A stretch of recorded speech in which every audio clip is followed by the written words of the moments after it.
दूसरा ट्रेड मैंने आपको यहाँ पर बताया था 2:15 की कैंडल पे, जो ये कैंडल बन रही थी, तो यहाँ पर एक कन्विक्शन आया था कि मार्केट कंटिन्यू मूविंग एवरेज के नीचे क्लोज़ कर रहा है और एक पैटर्न का ब्रेकडाउन हुआ है, तो शायद यहाँ से मार्केट अगर इस लेवल के लिए भी आ गई, यहाँ तक भी आ गई, इसके नीचे नहीं भी जाती तो भी प्रीमियम बहुत बढ़िया मूव होगा। अभी हम उसको प्रीमियम पे भी जाकर देखेंगे, जबकि एक छोटी-सी कैंडल बनी है और इसके बाद आप जो ये अगली कैंडल देखेंगे, यहाँ पर इतनी छोटी-सी कैंडल बनने पे भी शायद 15 से 17 पॉइंट का यहाँ पर मूवमेंट हो गया था। इस टाइम पे मार्केट 25,050 के आस-पास चल रही थी, तो यानी कि जो हमारी यहाँ पर पुट बनती है वो 25,050 की बनती है और ये 1:15 का ट्रेड था। रीज़न ये था कि अगर हम यहाँ पर इस ट्रेंड लाइन को ड्रॉ करते हैं, तो ये ऊपर से ट्रेंड लाइन ड्रॉ होती है। मेरे पास सिर्फ़ मोबाइल था, तो इसी वजह से मैंने कुछ बहुत ज़्यादा तो इस पे रिसर्च नहीं करी थी। बस जो चार्ट पर दिख रहा था मैंने वही चीज़ बताई थी यहाँ पर आपको। अब यहाँ पर देखिए मार्केट ने पहले यहाँ पर सपोर्ट बनाया, यहाँ रेजिस्टेंस लिया, फिर ये सपोर्ट बनाया, फिर ये तो एक यहाँ पर सिमेट्रिक ट्रायंगल फॉर्म हो रहा था कि कंटिन्यू मार्केट यहाँ पर और इस ये भी ऑलमोस्ट पास में और ये यहाँ पर रिजेक्शन लिया। सपोर्ट की बात बोले तो पहला सपोर्ट लिया, दूसरा सपोर्ट लिया और ये तीसरी जगह पे ब्रेकआउट हुआ और ये ब्रेकडाउन होने के बाद मार्केट ने ये जो ब्रेकडाउन किया फिर ये एक रीटेस्ट किया और ये फिर नीचे आ गई। आइडियली तो यहीं से मार्केट को नीचे चला जाना चाहिए था, लेकिन ठीक है मार्केट चौपी थी और कंडीशंस बन रही थी, तो इसलिए मैंने आपको इस जगह पे बताया था और यहाँ पर हमारा स्टॉप लॉस था। अब अगर हम यहाँ पर प्रीमियम पर जाकर देखें, तो 25,050 की पुट, ये 2:15 की कैंडल है, तकरीबन 43-42 का उस टाइम पे प्रीमियम यहाँ पर चार्ट पर चल रहा होगा क्योंकि उस टाइम पे कैंडल बन रही थी और अगली कैंडल सोचिए कि चार्ट पर बहुत छोटी बनी, लेकिन प्रीमियम ने जंप कितने का मारा है?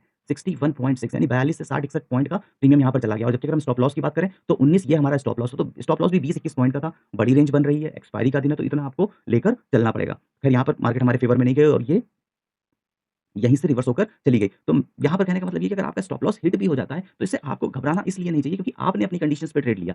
आज मार्केट ने अपनी कंडीशंस को फॉलो नहीं किया, इसमें आपकी गलती नहीं है। मार्केट ने आज अपनी कंडीशंस को फॉलो नहीं किया, जिसकी वजह से आपका स्टॉप लॉस हिट हो गया। लेकिन क्योंकि आपका स्टॉप लॉस अगर कैलकुलेटिव था, अगर आपका स्टॉप लॉस यहाँ पर कैलकुलेटिव था, आपने यहाँ पर आँखें बंद करके 40 पॉइंट और 50 पॉइंट के स्टॉप लॉस के साथ ट्रेड नहीं किया था, तो ठीक है। अगर आप गलत हो गए तो कोई बात नहीं, लेकिन अगर आप यहाँ पर सही होते, सोचिए इस कैंडल के बाद 2:15 के बाद जो ये 2:20 की कैंडल बनी, इस छोटी-सी कैंडल में ही प्रीमियम 42 से 61 का हाई इसने बना दिया था अगली कैंडल में। तो सोचिए अगर ये यहीं पर इस लेवल में यहाँ तक भी आ गया होता, तो ये प्रीमियम शायद 80-90 पर जाकर ट्रेड करता हुआ हमको दिख रहा होता और इसी फ्लो में कहीं और नीचे चला गया तो प्रीमियम तो फिर आज रॉकेट बन जाता। लेकिन क्योंकि अगेन मेरे पास कोई और चीज़ नहीं थी, मैं स्क्रीन पर नहीं था, मोबाइल पे देख रहा था, तो और चीज़ें नहीं, खाली बस मेरे को यहाँ पे ये पैटर्न दिखा था और इसीलिए मैंने यहाँ पर ये एक आपको ट्रेड बताया था। तो मेरा यही क्लियर कट लॉजिक था सुबह का कि किस वजह से मैंने बोला था कि आज मार्केट साइडवेज हो सकती है और दूसरा एक मैंने छोटा-सा आपको एक ट्रेड बताया था पुट साइड का बेयरिश ट्रेड दिया था, वो इसीलिए दिया था कि यहाँ पर ये कंडीशन क्लियर कट बन रही थी कि मार्केट ने पहला ये रिटेस्ट किया, दोबारा फिर और अब ये फिर नीचे, तो अभी पॉसिबिलिटी है इसको नीचे ही जाना चाहिए, लेकिन फिर खैर मार्केट यहाँ पर टर्न करके चली गई। लेकिन अगर आप यहाँ पर भी देखो, तो इस कैंडल के बाद अगली 3 कैंडल बनती तो गई हैं।